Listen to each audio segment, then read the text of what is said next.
Good morning students, मैं राजेश कुशवाहा आप सभी का अपने यूट्यूब चैनल आर के कुशवाहा इंग्लिश 563 में स्वागत करता हूं। प्रिय विद्यार्थियों, आज मैं उसी टॉपिक के साथ जो कि पहले हम लोग डिस्कस कर चुके हैं, एक्टिव एंड पैसिव वॉइस, उसी टॉपिक को आगे बढ़ाते हैं और एक्टिव से पैसिव बनाते समय, एक्टिव वॉइस को पैसिव वॉइस में चेंज करते समय वर्ब्स में, हेल्पिंग वर्ब्स में किस प्रकार से परिवर्तन होता है, कौन सी हेल्पिंग वर्ब किस सिचुएशन में लगेगी, इन सब चीज़ों को जानने के लिए इस वीडियो को हम कंटिन्यू करते हैं, आगे बढ़ाते हैं। तो आइए देखते हैं कि कैसे हेल्पिंग वर्ब में परिवर्तन होता है एक्टिव से पैसिव बनाते समय। तो एक्टिव वॉइस को पैसिव वॉइस में चेंज करते समय हेल्पिंग वर्ब परिवर्तित होती है, जैसा कि आप देख रहे हैं। एक्टिव से पैसिव बनाते समय हेल्पिंग वर्ब में परिवर्तन कैसे होगा, आइए इसको हम देखते हैं। तो यदि सेंटेंस हमारा प्रेजेंट इंडेफिनिट में दिया हुआ सेंटेंस प्रेजेंट इंडेफिनिट में, तो प्रेजेंट इंडेफिनिट की एक्टिव वॉइस की जो हेल्पिंग वर्ब होती है वो डू या डज होती है।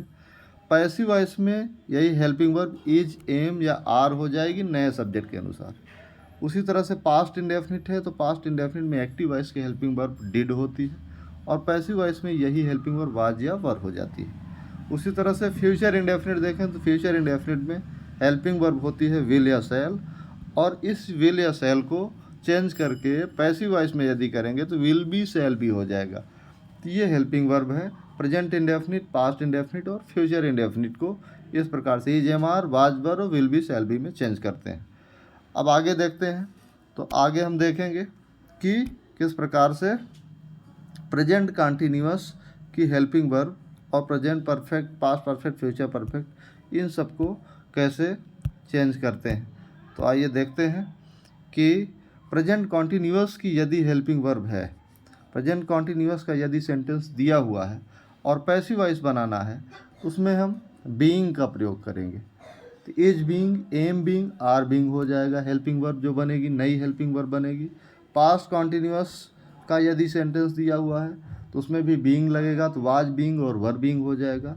एक्टिव वॉइस में इज, एम, आर है और वाज वर है। उसी में पैसिव वॉइस करते समय हम क्या करेंगे कि is being, am being, are being और पास्ट कॉन्टिन्यूअस में वाज बीइंग और वर बीइंग कर देंगे। फ्यूचर कॉन्टिन्यूअस में एक्टिव वॉइस की जो हेल्पिंग वर्ब होती है विल बी, शैल बी होती है, लेकिन इसका पैसिव वॉइस नहीं बनता है। फ्यूचर कॉन्टिन्यूअस का पैसिव वॉइस नहीं बनता है। अगला है प्रेजेंट परफेक्ट, पास्ट परफेक्ट और फ्यूचर परफेक्ट। यदि सेंटेंस प्रेजेंट परफेक्ट में हो और हेल्पिंग वर्ब हैव या हैज लगी हो तो हम पैसिव वॉइस में चेंज करते समय हैव या हैज को हैव बीन या हैज बीन में चेंज कर देते हैं नए सब्जेक्ट के अनुसार। अगर सिंगुलर नंबर है तो हैज बीन और सब्जेक्ट प्लूरल नंबर में है तो हैव बीन का प्रयोग करेंगे। पास्ट परफेक्ट को ले लेते हैं। एक्टिव वॉइस में हेल्पिंग वर्ब है हैड और पैसिव वॉइस में चेंज करते समय हैड बीन हो जाएगा। उसी तरह से फ्यूचर परफेक्ट को लेते हैं। फ्यूचर परफेक्ट में एक्टिव वॉइस में हेल्पिंग वर्ब है विल हैव और शैल हैव, और पैसिव वॉइस में यदि चेंज करें तो will have been, shall have been हो जाएगा। तो ये तो परिवर्तन हो गया। आइए कुछ उदाहरणों के माध्यम से इसको हम देख लेते हैं कि कैसे परिवर्तित हम करेंगे। तो उदाहरण में सबसे पहले हम देखें कि he does not solve these questions, he does not solve these questions present indefinite tense है। प्रेजेंट इंडेफिनिट टेंस का पैसिव वॉइस बनाएंगे तो दीज क्वेश्चंस ऑब्जेक्ट है, सॉल्व वर्ब है और डज ये हेल्पिंग वर्ब है, ही एजेंट है। एजेंट का बाई एजेंट करेंगे, हेल्पिंग वर्ब चेंज करेंगे, वर्ब का थर्ड फॉर्म लगाएंगे, ऑब्जेक्ट को सब्जेक्ट बनाएंगे। तो ऑब्जेक्ट को सब्जेक्ट बनाएंगे तो क्या हो जाएगा, these questions are not solved by him. दूसरा क्वेश्चन, दूसरा सेंटेंस है he did not solve these questions. तो क्या करेंगे, इसमें हम अब सेम सेंटेंस को ही हमने लिया हुआ है तो ऑब्जेक्ट सेम होगा, एजेंट सेम होगा, ऑब्जेक्ट सेम है, एजेंट सेम है और वर्ब सेम है, केवल हेल्पिंग वर्ब बदल रही है टेंस बदलने के लिए। तो हम टेंस क्या करेंगे, ये पास्ट इंडेफिनिट है तो यहाँ वर लगा दिया हमने। तीसरा सेंटेंस देखिए, ये फ्यूचर इंडेफिनिट है, यहाँ विल बी लगा दिया फ्यूचर इंडेफिनिट में। चौथे सेंटेंस में देखिए कि चौथे सेंटेंस में इज लगा हुआ है हेल्पिंग वर्ब के रूप में, तो अब दीज क्वेश्चंस के हिसाब से आर बीइंग हो जाएगा। पाँचवें सेंटेंस में देखिए, पाँचवें सेंटेंस में वाज हेल्पिंग वर्ब लगा है, वो भी ही के हिसाब से, लेकिन नया सब्जेक्ट क्या बन रहा है, दीज क्वेश्चंस बन रहा है तो वर बीइंग हो जा रहा है।